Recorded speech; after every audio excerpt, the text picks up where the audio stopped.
Hi guys, 18dap here and welcome to this match preview. It's the FA Cup 4th round, West Ham United versus Doncaster Rovers. Let's get the video started.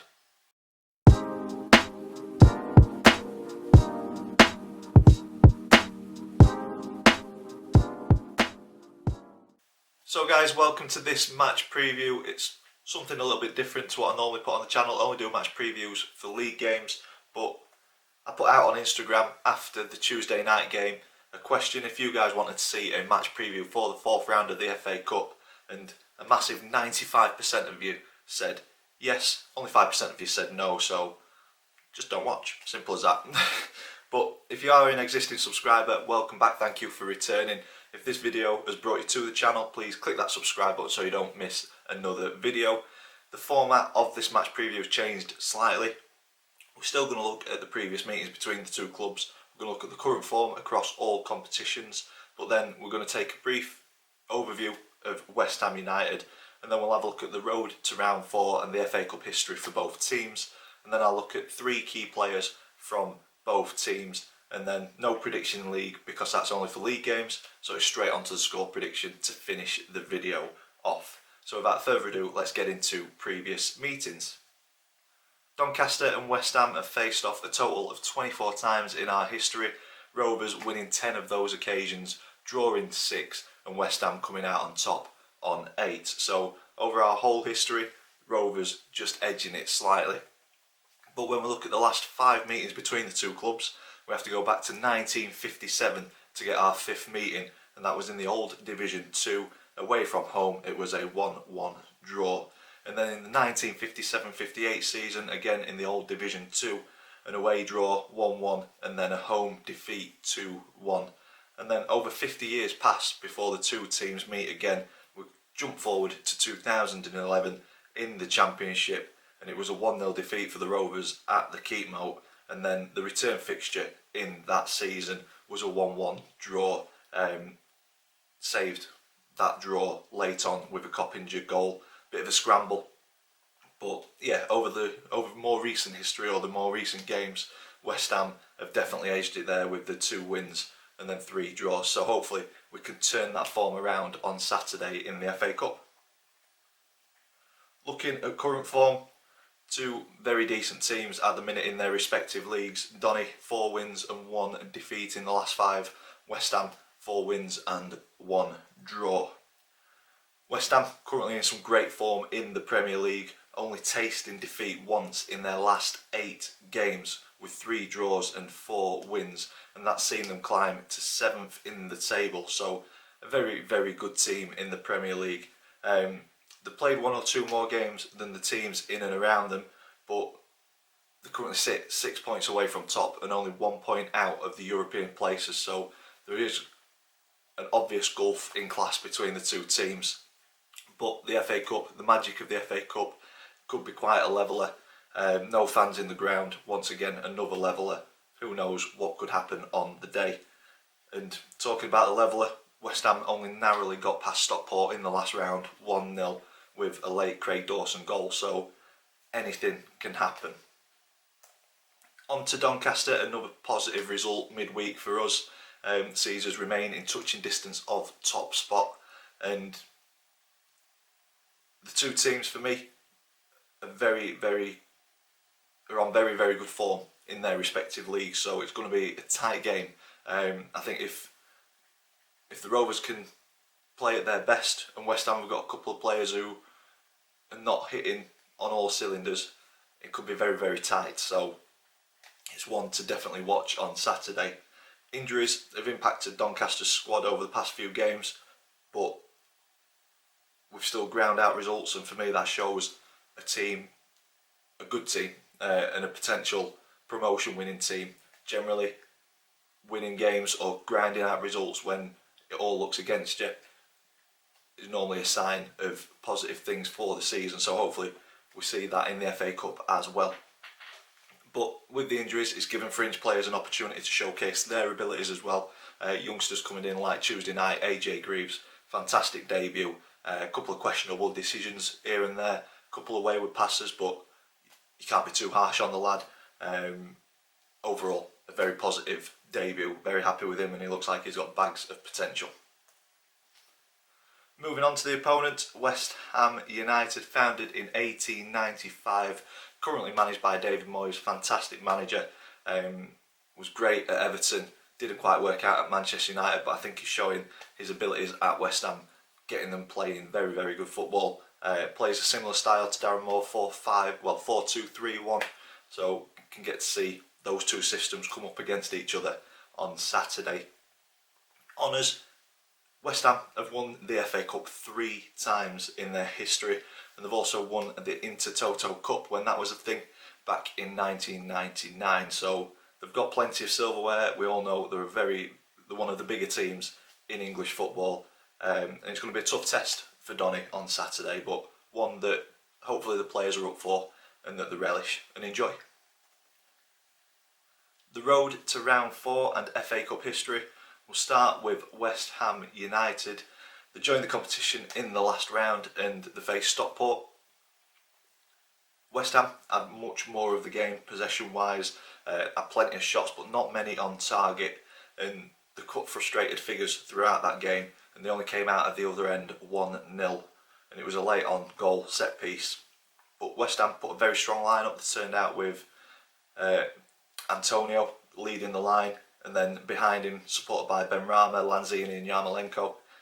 And then also strong at the back with the goal scorer Craig Dawson and Ogbonna as the centre-back pairing. So David Moyes is clearly respecting the competition, respecting the opponents, and putting a decent team out. So I expect similar on Saturday, a strong team to face the Rovers. And as I just mentioned, West Ham won the FA Cup 3 times back in 1964, 1975 and 1980, and they've also come runners-up in 1923 and 2006, so a lot of pedigree in this competition. They know how to get to the latter stages of it. That may be their benefit on Saturday, who knows, we will wait and see. On to Doncaster Rovers for their road to round 4 and FA Cup history. So we've played a few more games in this year's competition, but we've yet to have a home tie. Getting to this stage via FC United Manchester, beating them 5-1 in round 1, beating Carlisle in round 2 2-1, and then in round 3 beating Blackburn 1-0. As I say, all of those have been away from home. But in all the games we've shown how professional and how determined defensively we can be, and both of these abilities will need to be on point on Saturday for us to stand a chance of progressing to another away tie at either Manchester United or Liverpool. So if there's any carrot needed to be dangled to put all of the effort in to try and get past West Ham, an away tie at Manchester United or Liverpool is a decent sized carrot. So hopefully, as I've said, we're up for it. We can show how good we are defensively. We're tough to break down, and we get 1 or 2 chances that we can put away and cause a big cup upset. The furthest we have been in the FA Cup is round 5. The last time we did that was into the 2018-19 season. It'd be nice to make it that far again, and possibly even further, but with West Ham, Manchester United or Liverpool in our way, they are very big hurdles to get to that same stage. The time before that was in 1955-56 season. The 50s was a good era for Doncaster Rovers. We were in round 5 on 4 occasions. It was a positive time for the Rovers in the FA Cup. The best era for us, really. So hopefully we can get some of that back over the coming years under Darren Moore. Moving on to the key players for each team, starting with West Ham. First up is Craig Dawson, not featured too much in the West Ham team, but he was the goal scorer who brought them through to round 4 against Stockport in round 3. I think he'll be in the starting 11, he'll be part of that defence, and he has the ability to control that back line and command that whole area. One to watch on set pieces as well, very dangerous when he comes up for corners and free kicks. Very good in the air, as he showed against Stockport. So Craig Dawson is the first key player for me to watch out for on Saturday. Next to him is Mark Noble. He's the West Ham version of Jamie Coppinger, over 500 games for the Hammers in the Championship and Premier League. Fantastic player, Not featured too much this season in the Premier League. Been kind of stop-start for him, but I think he'll be in the starting 11 against Rovers on Saturday, and I believe he'll just sit in that anchor role, CDM, break plays down, try and start stuff off for West Ham. I think a lot of attacks will go through him. So yeah, if we can close him out and stop him playing, we've got a good chance of winning that midfield battle. And who knows what could happen from there. But yeah, Mark Noble, fantastic player. He's been fantastic for West Ham for many a year. And then the third key player for me is Michail Antonio. 5 goals this season. This guy is big, strong, physical, pacey, you name it, he's got it. And I think he will terrorise our defence on Saturday. Do I think we've got enough to contain him? I hope so. With our defence at the minute, we don't like to give a lot away, but the quality of not just Antonio, but potentially the 3 supporting him is unreal. We have got a job on Saturday to keep these guys quiet. But yeah, Michail Antonio, I'd be surprised if he's not on the score sheet on Saturday. So yeah, 3 key players for me for West Ham: Craig Dawson, Mark Noble and Michail Antonio. Moving on to the Rovers key players, going to go defence, midfield and striker once again. Defender, our new captain, Tom Anderson, absolute brick wall.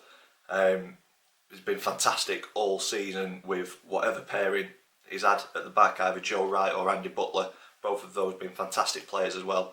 But Tom Anderson, as Craig Dawson does, commands that back line, puts his body on the line at pretty much every available opportunity. If it's not his body, it's his face. Fantastic player. I'd be very surprised to see him in a Rovers shirt next season if we don't get promoted. Fingers crossed that we do. But yeah, Tom Anderson, if he's on form, I think he'll be able to contain Antonio. We will see. Moving up to the midfield, I've gone with Taylor Richards, on loan from Brighton, young player, fantastic ability on the ball, passing range is one of the best I've seen at the Rovers. Sees things that a lot of players don't, and I think his creativity on Saturday will be paramount to if we go through to the 5th round or not. If he's on form, he can make the players in and around him tick as well. So yeah, definitely one of our key players on Saturday, Taylor Richards. And then moving up top, there's only really one option that we've got at the minute, and that is Fajiri Okunabiri. As a lone striker, I'm not sold on him. Preferring playing out wide and making those run inside. But with the injuries, we are limited to the choice that we've got. So I think Okunabiri will be leading the line. But I think if he gets the support from the wingers and from Taylor Richards behind him as well, there's a good opportunity that if he's in there in the box, he'll be in the right place at the right time and he'll be able to put the ball away. He's our top scorer this season as well. So it just shows that when he's given the ball in the right positions, he has got the ability to find the back of the net. So I think along with those 3, the rest of the squad have got to be on form on Saturday for us to stand a chance at progressing. And I think West Ham have got to have a few players not hitting the highs that they should. But I think as a collective, we've got a very good philosophy and togetherness that has got us to where we are in the table at the minute. I think if we put all that into the game, who knows, the magic of the FA Cup, we could progress to round 5. So my key players for the Rovers: Tom Anderson, Taylor Richards, Fajiri Okunabiri. And finally, moving on to my score prediction. This is a tough one. Didn't know whether to go with my head or my heart, and I decided to go with my heart. It's the FA Cup. Who knows what could happen? As I've said previously in the video, if we're on form and West Ham are not quite on form, I think we could do them. But there is a big gulfing class. Under no illusions as to that gulfing class between League One and the Premier League. And West Ham are 7th in the Premier League for a reason. They're a very, very good team. They're a very good squad. David Moyes has got them playing decent football. Got some good results against good teams this season. So it's going to be a tough day for the Rovers, but who knows? I'm going confident. I think we will concede, but I think we will win. This is a prediction with my heart. I'm going with a 2-1 win to the Rovers and progressing through to face Manchester United or Liverpool. I hope I'm right. I'm going to enjoy the game regardless. I wish I was going down to London. It's a ground that I've not ticked off yet. It'd been a fantastic day. I think the Rovers would have taken 5,000-6,000 people we did to Arsenal. I think it'd have been a great occasion, but unfortunately we are all watching it on the TV. Hopefully it'll be an entertaining game for all the fans. I just hope my prediction comes right. If you've enjoyed this, stick a big thumbs up on it for us please. Comments in the section down below, let me know your thoughts on this round and how you think it's going to play out. If you haven't already, please click that subscribe button. As always, thank you for watching and I will see you in the next one.